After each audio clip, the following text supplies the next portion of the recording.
Oil is posed for a second weekly gain as traders consider the impact of renewed U.S. sanctions on Iran and continuing tensions in the Middle East. U.S. crude remaining above $70 a barrel today. Right now, WTI at $71.07. With us is Eric Lee, energy strategist at Citi. How have events of the last few days impacted your view in the immediate term for oil prices, Eric? Well, it's clearly a bullish development. It's moving us back into the bull case for our price outlook, where prices could be in the 70s this year, which could mean actually prices hitting the 80s at some time. In terms of the amount of oil that might be taken off the market, there's still great uncertainty. I mean, on one end, it could be that Iran's oil exports fall by 300,000 barrels a day by the end of this year, another 300,000 barrels a day by May next year. That's probably our best guess, but it could be a lot higher. It could be well over 1 million barrels a day. So there's a good amount of uncertainty going forward. So, Eric, how do you then model out the different possibilities? Do you have, varying curves in your models on prices? Are you taking your cues from the oil market itself? We almost always have a base and a bull and a bear case. And pretty consistently over the last year, our base case had been that we would be more in the 60s and heading lower in 19. We put a bull case, which has sort of a 40% probability earlier this year, with prices in the 70s and touching the 80s, but still actually on a downward trend going into 19.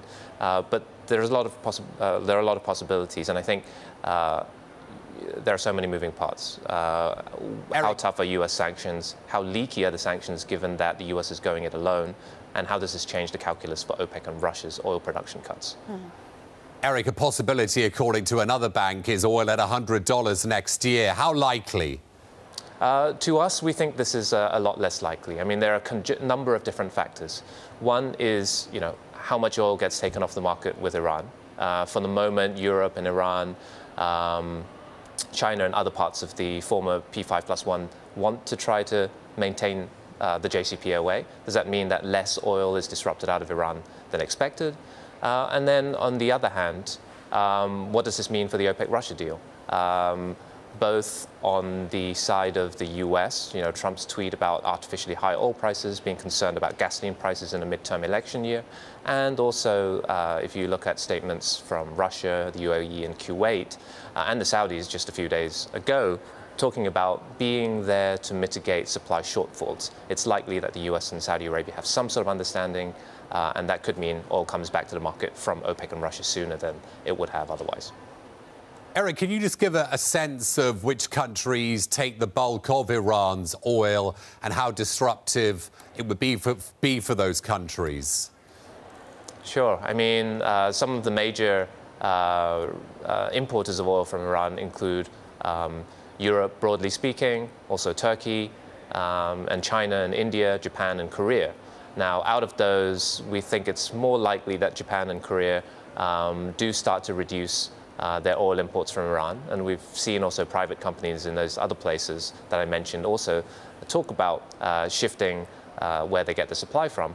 But again, if Europe is looking to keep buying oil from Iran to hold up JCPOA and also to try to keep Iran in the JCPOA rather than maybe in another calculation restart the nuclear deal, then there are ways that may work around the US sanctions concerning using the euro, using yuan, etc. Again, the US is going it alone. There is a lot to unpack there before we even get to what currencies might be used. Sure. How realistic is it that Europe gets to keep the deal with Iran, given that these companies that are based in Iran, like Total, they may not want to stay in Iran? I mean, Total might, but some of the other countries may not want to stay doing business in Iran and having headquarters in Iran if they can't then also do business with the US.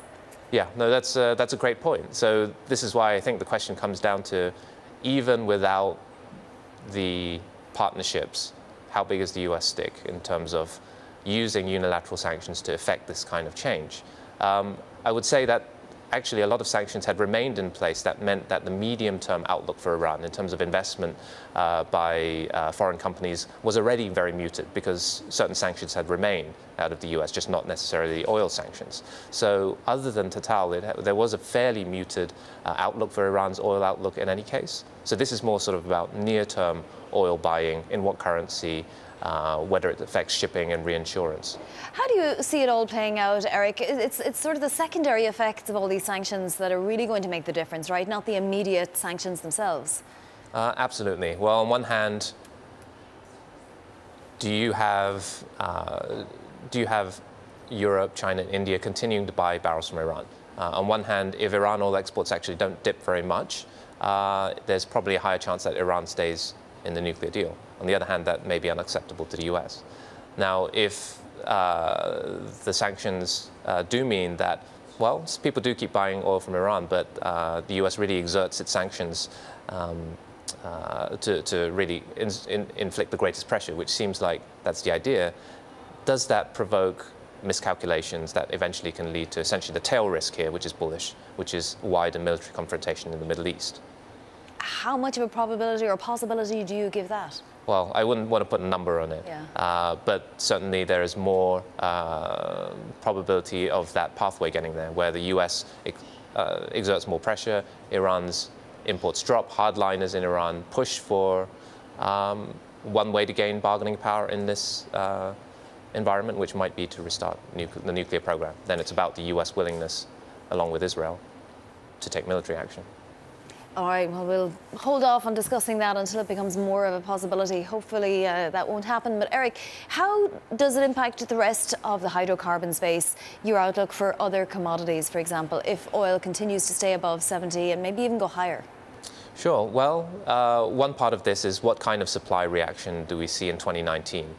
Throughout this, even though we think now we're moving to this bull case range, it was still a topping out and a downward trajectory into the next year. And that's because already high prices have unleashed a greater amount of supply out of the US on one hand, but also much faster project sanctions of upstream projects around the world, particularly in the offshore. So that could be racing ahead of oil demand growth in the next year or two. And if that is the case, to what extent do markets start to look ahead at oil inventories stopping drawing, flattening out, and then moving into builds again, which is something that we think can happen in 19. When will we know more, Eric? When are you scheduled to update all of your forecasts? Well, that I can't say, but I think looking ahead to June and what OPEC does, including Russia, do they bring barrels back to the market more quickly? That's definitely one big departure point for where oil balances could go over this year.